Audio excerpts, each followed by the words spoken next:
For many Americans, ending Washington's costly and drawn-out war in Afghanistan is just common sense. And many presidential hopefuls have picked up on that sentiment.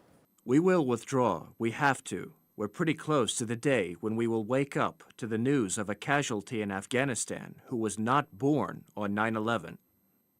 There is nothing about perpetuating this war already in its 18th year that will make it any better. It's time to bring those service members back home from Afghanistan.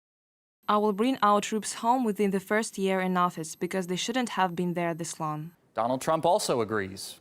Great nations do not fight endless wars. But we all know Trump can say one thing while his administration does another.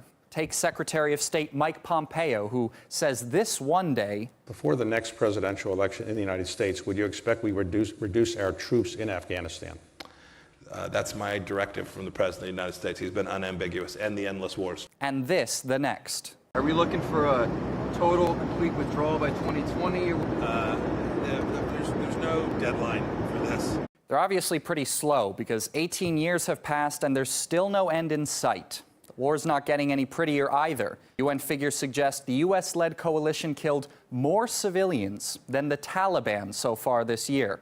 The spokesman for U.S. forces in Afghanistan said those figures weren't credible, but he didn't give any stats of his own. And on top of that, the Pentagon is trying to make sure you and I know as few details as possible. Almost every indicia, metric for success or failure is now classified or non-existent. Over time, it's been classified or it's no longer being collected. The classification in some areas is needless. Hide swaths of information from the people, and what do you get? A people who are struggling to understand what their army is even doing halfway across the globe. In 2019, why is the U.S. Army in Afghanistan? To fight the Taliban.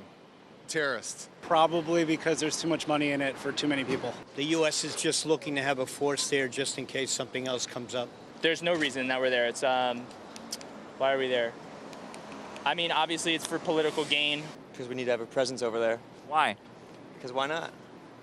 Here's a bit of deja vu. Richard Nixon's announcement of peace with honor in Vietnam. We today have concluded an agreement to end the war and bring peace with honor in Vietnam.